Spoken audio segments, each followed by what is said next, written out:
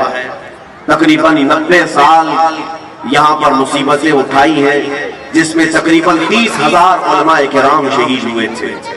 1947 تک 30,000 علماء کرام، بلکہ تاریخ میں یہ بھی ہے دلی سے لے کر کشمیر تک تقریباً راستے کے ہر جھاڑ پر، ہر درخت پر ایک ایک عالم کی لاش لٹکائی جاتی تھی۔ جو آزادی کا نعرہ لگائے اسے قتل کر دیا جاتا تھا، انڈمان نکوبار جیل بھیج دیا جاتا تھا۔ کئی علماء، کئی لوگ پوری زندگی وہاں پر کالا پانی کی سزا کاٹ کر ختم بھی ہو گئے۔ میرے عزیزوں، ان لوگوں کی قربانی رائے گاہ نہ جائے۔ آج ہمیں یہ آزاد ہندوستان ملا ہے تو اس کی قدر کرے۔ یہاں پر میں ہندو مسلم سارے تمام برادریاں جتنے ہندوستان میں ہیں سب سے یہی کہوں گا کہ آپس میں اتحاد و اتفاق کو برقرار رکھنے ہی میں ہندوستان کی بھلائی ہے، ورنہ ہندوستان کی ترقی پھر 50 سال پیچھے چلی جائے۔ اگر ہم آپس کے فسادات رائٹس کرتے ہیں، آپ کو معلوم نہیں ہے کسی بھی شہر میں اگر فساد ہوتا ہے، رائٹس ہوتے ہیں، وہاں جو تباہی ہوتی ہے اس شہر کو دوبارہ سٹینڈ ہونے کے لیے پھر سے 10-15 سال لگ جاتے ہیں۔ جتنے گھر ٹوٹے، جتنی بربادیاں ہوئی، دوبارہ صحیح ہونے کے لیے اسے 10-15 سال لگ جاتے ہیں۔ اسی طرح ہندوستان میں اگر یہ مذہبی طور پر فسادات ہوئے تو اس کا نقصان پورا ملک کو ہوگا، ملک پھر 50 سال پیچھے چلا جائے گا اور پھر اس کو ترقی کرتے کرتے ایک زمانہ چلا جائے گا۔ اس لیے جو ہندو ہیں وہ بھی سمجھ لیں، جو سکھ ہیں اور عیسائی ہیں جو بھی ہندوستان میں جی رہے ہیں وہ سب سمجھ لیں کہ ہندوستان گنگا جمنی تہذیب کا ایک ملک ہے۔ یہاں عافیت اور بھلائی اسی بات میں ہے کہ نہ تم انہیں چھیڑو نہ ہم تمہیں چھیڑے، یا کسی بھی طرح کے یہ بھید بھاؤ کے معاملات نہ ہو۔ ہندوستان نے جہاں ہم کو اذان پکارنے کی اذان پکارنے کی آزادی دی ہے، تمہیں اپنے مندروں میں عبادت کرنے کی بھی آزادی دی ہے، کرسچن کو اپنے ہاں عبادت کرنے کی آزادی ہے، گرودوارے میں اپنے عبادت کرنے کی آزادی ہے۔ تو میں یہ چاہتا ہوں کہ ہر کمیونٹی والا اپنی آزادی کے ساتھ اپنے مذہب پر عمل کرے، کوئی ایک دوسرے پر فورس نہ کرے۔ انشاءاللہ العزیز یہ اتحاد ہندوستان کو ایک دن دیکھنا پوری دنیا کا سپر پاور بنا کر کے رکھے گا۔ سپر پاور ہندوستان بن سکتا ہے صرف ہمارا یہ کمیونل رائٹس جو ہوتے ہیں، مذہبی فسادات یہ ختم ہو جائیں اور ہم ایسے لوگوں کے خلاف لڑتے رہیں گے، آخر تک لڑتے رہیں گے جو ہندوستان کی کرسی کو خراب کریں گے، ان سے ہمارا ہمیشہ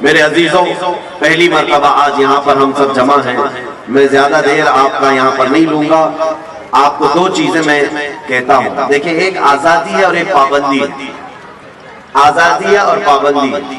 1947 میں آزادی ملی ہے، سب کو پتا ہے، سارے لوگ جانتے ہیں، لیکن ساتھ ہی میں 1950 کو یہی ہماری ڈیموکریسی جب ترتیب پا گئی، جمہوریت اور اس کے لا بنائے گئے تو قانون بنا کر ہمیں دیا گیا، تو قانون پر عمل کرنے کی پابندی لگائی گئی۔ تو آپ کے دماغ میں ایک سوال آتا ہوگا، 1947 میں آزاد کر دیا اور پھر 1950 میں 1950 میں پھر قانون میں پابند کر دیا، پھر یہ کیسی آزادی؟ میں یہاں بتانا چاہوں گا کہ آزادی کا مطلب کیا ہے وہ بھی سمجھ لیں آپ۔ آزادی کا مطلب یہ ہے کہ انسانی اقدار کے ساتھ، انسانی اصول کے ساتھ جینا اور دوسرے کی آزادی کو خراب نہ کرنا، یہ صحیح معنوں میں آزادی ہے۔ آزادی کا مطلب یہ بھی نہیں ہے کہ کوئی ننگا پھرتا رہے اور دوسرے کو تکلیف دے. وہ آزادی تو جنگلوں کی آزادی ہے, جانوروں کی آزادی ہے. میرے عزیزو, آزادی کا مطلب یہ ہے کہ تمہیں ایک جو سمویدھان دیا گیا ہے وہ ڈسپلن مینٹین کر کے جو چلے گا وہی سب سے بہترین آزادی ہے. قانون کے خلاف جو بھی کرتا ہے, ہمارے آقا صلی اللہ تعالیٰ علیہ وسلم نے بھی ہمیں اصول عطا کیے, فرامین عطا کیے, اور یہ بھی فرمایا من غشنا فلیس منا, جس نے ہمیں دھوکہ دیا وہ ہماری امت میں سے نہیں ہے. اس لیے دھوکہ دینا, رشوت دینا, یہ تمام چیزیں جو قانون کے ساتھ آج ہو رہی ہیں, ان سب سے آج ہمیں مکتی چاہیے, آزادی چاہیے. ہم یہ سوچتے ہیں کہ 500,000 دے کر کے قانون توڑ دیں گے, ایسا کبھی نہیں کرنا چاہیے. قانون کے رکھوالے بھی ایسا نہ کریں, ہندوستان کا کوئی شہری بھی ایسا نہ کرے. اس لیے کہ 500,000 دے کر کے اگر آپ نے قانون توڑ دیا تو گویا کہ آپ نے ہندوستان کے سمویدھان کے ساتھ کھلواڑ کیا ہے. آگے آنے والی نسلیں پھر ڈسپلن کبھی مینٹین نہیں کر پائیں گی. اس لیے ہر ایک کو رشوت کے خلاف بھی کھڑا ہونا ہے, کرپشن کے خلاف بھی کھڑا ہونا ہے, کیونکہ کرپشن کے خلاف کھڑا ہونا ہی ہمارے ہندوستان کے سمویدھان کی حفاظت کے لیے کھڑا ہونا ہے. بس میں انہی باتوں کے ساتھ آج میں فخر کے ساتھ یہ کہتا ہوں, پہلی مرتبہ ہم گراؤنڈ میں جمع ہوئے ہیں, پہلی مرتبہ یہ ہمارا یہ کارکرم, یہ جو پروگرام ہوا ہے. بہرحال ہمیں سیکھنا بہت کچھ ہے, ہم بچے ہیں اور بہت ساری چیزیں ابھی ہمیں سیکھنی باقی ہیں. ڈپارٹمنٹ کا بھی میں شکر گزار ہوں کہ انہوں نے پرمیشن دیا, بی ایم سی والوں نے اور دیگر یہاں پر منتظمین نے.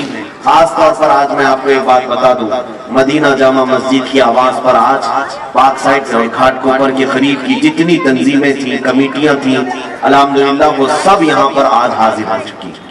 ایک جھنڈے کے تلے ہم سب جمع ہوئے ہیں. مجھے امید ہے کہ پھر یہ جھنڈے تلے جب بھی آواز اٹھائی جائے گی ہم سب ایک جگہ جمع ہو جائیں گے, جمع ہوں گے نا انشاءاللہ. یہاں پر میں سارے کمیٹیوں کے نام پڑھ نہیں پاؤں گا. الامان فاؤنڈیشن کی طرف سے ہے, رہبر کمیٹی کی طرف سے ہے, آپ اپنے بینر اوپر اٹھائیں تو پتہ چلے گا. شاداب ایجوکیشن ویلفیئر سوسائٹی یہاں پر ہے, فیضان مصطفیٰ ویلفیئر سوسائٹی, سہایتا سوشل کمیٹی, پنکیشا درگاہ مسجد ٹرسٹ, مدینہ عیدگاہ کمیٹی, لاسٹ میں غلام حبیب کمیٹی اور دیگر جتنی کمیٹیاں پاک سائٹ اور وکرولی گھاٹ کوپر میں موجود ہیں, میں سب کا شکر گزار ہوں. میرے خیال سے کچھ لوگوں کے بینر آئے نہیں ہوں گے, لیکن امید ہے کہ مدینہ جامع مسجد کے اس پرچم تلے, ہندوستان کے جھنڈے تلے سبوں نے اپنا سپورٹ پیش کیا اور جمع ہوئے ہیں. انشاءاللہ العزیز اسی طرح ہم آگے بھی متحدہ طور پر کام کرتے رہیں گے, اس لیے کہ اتحاد زندگی ہے اور اختلاف موت ہے.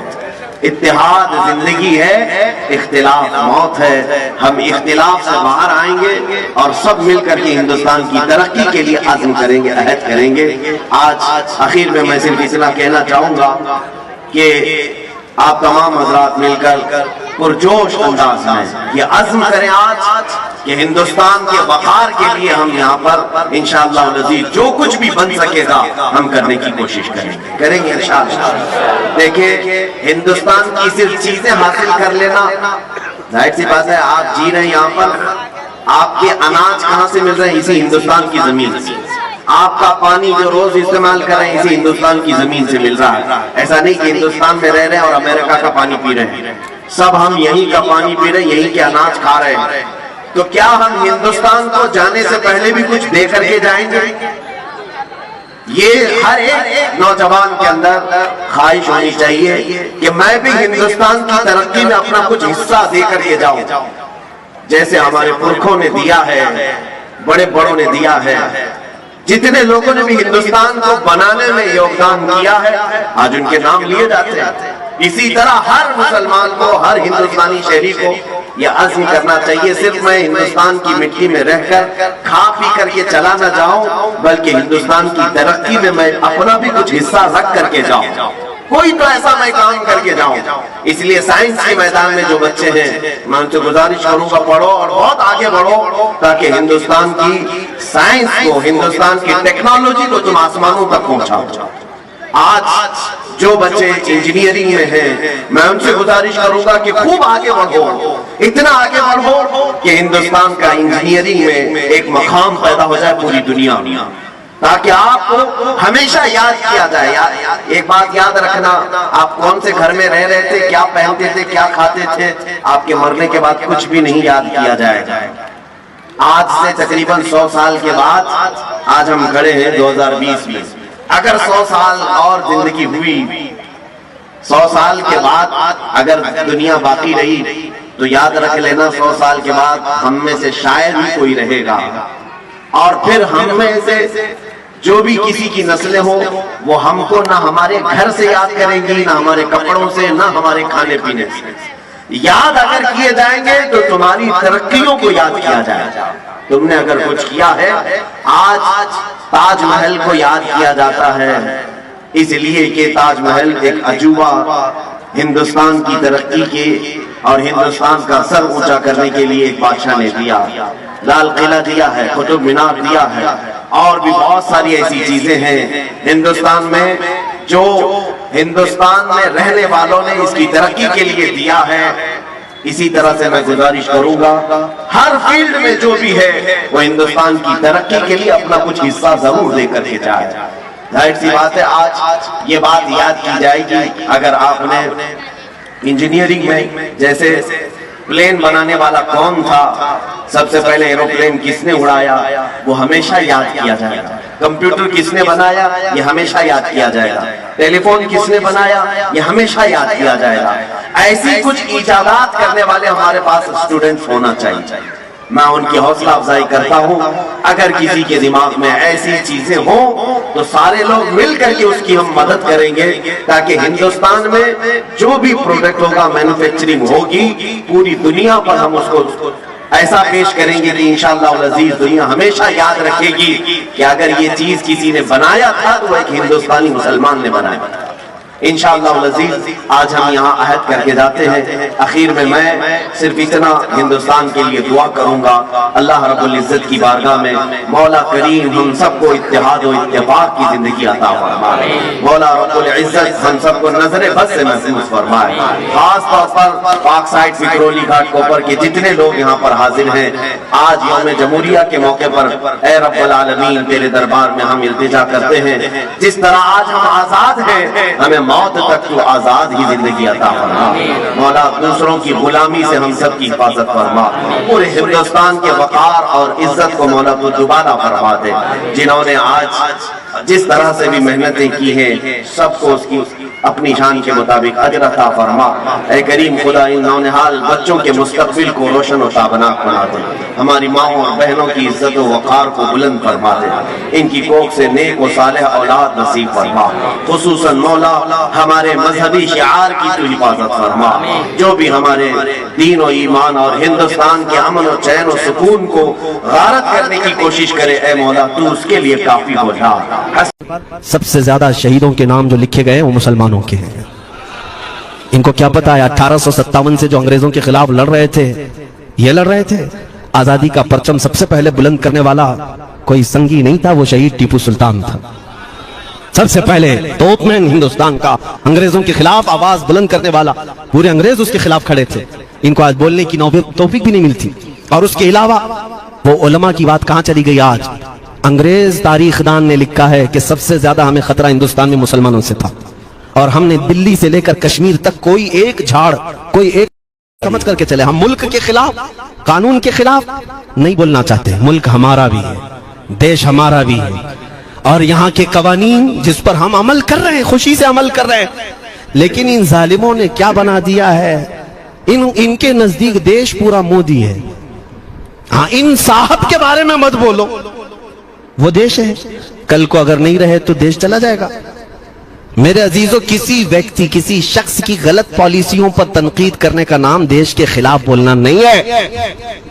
ہم اپنے دیش سے محبت ایسی کرتے ہیں۔ آج بھی آزادی کا دن ہے نا، آزادی کا دن ہے، یہ لگے ہاتھوں یہ بات کہہ کر کے گزرتا ہوں۔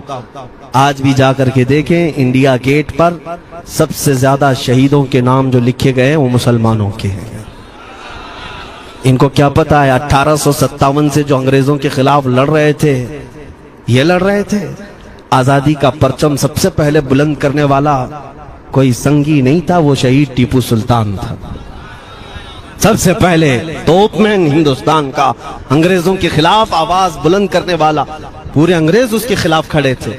ان کو آج بولنے کی توفیق بھی نہیں ملتی. اور اس کے علاوہ وہ علماء کی بات کہاں چلی گئی آج؟ انگریز تاریخ دان نے لکھا ہے کہ سب سے زیادہ ہمیں خطرہ ہندوستان میں مسلمانوں سے تھا, اور ہم نے دلی سے لے کر کشمیر تک کوئی ایک جھاڑ, کوئی ایک درخت باقی نہیں تھا جس میں ہم نے ایک عالم کو لٹکایا نہیں تھا پھانسی پر. جن کی تعداد گنی گئی ہے تو تقریباً 26,000 علماء کو انہوں نے پھانسی دی تھی, دلی سے لے کر کشمیر تک. مجھے بتاؤ جزیرہ انڈمان نکوبار میں کس کو بھیجا ہے؟ مولانا فضل حق خیر آبادی, عنایت احمد کاکوروی, یہ تمام وہ لوگ ہیں. علامہ عنایت احمد کاکوروی جن کی کتاب آج تقریباً ہر مدرسے میں پڑھائی جاتی ہے, علم الثقہ. یہ کتاب یہاں چٹائی پر بیٹھ کر لکھی ہوئی نہیں, اس جیل کی دیواروں پر لکھی ہوئی کتاب. اس کو پڑھ کر کے آج بچے عالم بنتے ہیں, ہم بھی پڑھیں. یہ وہ لوگ ہیں جن کو صرف اور صرف حق بات کہنے کی بنیاد پر زندگی بھر جیل میں ڈال دیا گیا. آج ڈھونڈ کر کے نکالو مولانا فضل حق خیر آبادی کا مزار کہاں ہے؟ اور انڈمان نکوبار میں, جہاں کالا پانی کی سزا دی جاتی تھی. کفایت علی کافی کا نام سنا ہے؟ میرے عزیزو, یہ نام کا ذکر آنا تو حق بنتا ہے آج کی رات ضرور. مراد آباد شہر کا وہ عالم ربانی, وہ صرف اور صرف مجاہد آزادی نہیں بلکہ فنا فی الرسول بھی تھا. آپ اسی سے اندازہ لگا لیں, اعلیٰ حضرت جیسا عاشق, ہدایت بخشش لکھنے والا. اعلیٰ حضرت کے اشعار تو پتہ ہے نا, امام الکلام کہتے ہیں. اعلیٰ حضرت کی نعتوں کو امام الکلام کہتے ہیں. سارے کلاموں کا امام اعلیٰ حضرت کی نعتیں ہیں. پڑھ کر کے دیکھ لو, وجد آ جائے حضور کی نعتیں. لیکن اس اعلیٰ حضرت سے پوچھا گیا آپ کس کی نعتیں پسند کرتے ہیں؟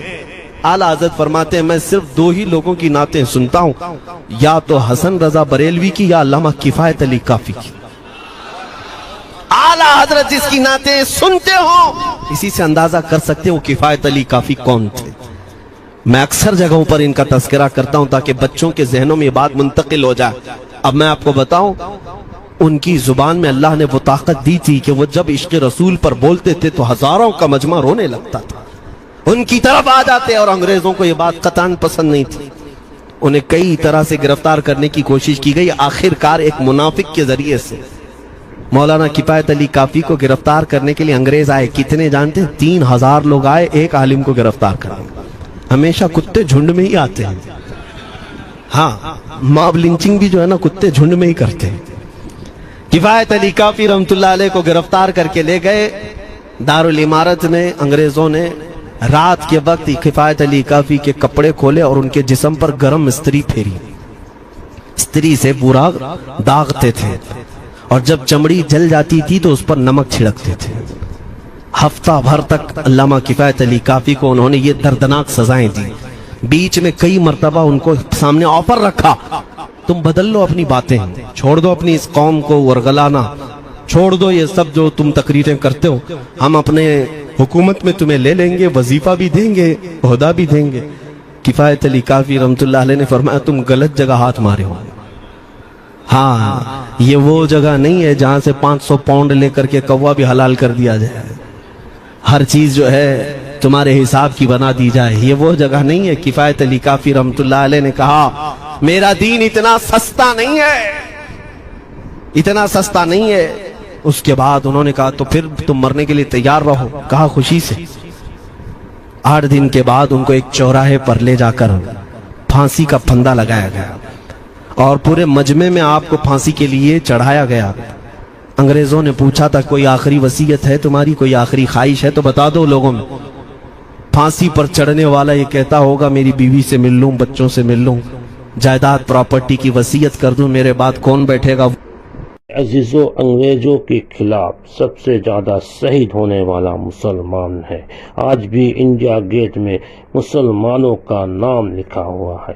میرے عزیزو, میرے دوستو, اس ویڈیو کو پورا دیکھیے, ویڈیو کو ایک لائک ضرور کیجیے. میرے عزیزو, میرے دوستو,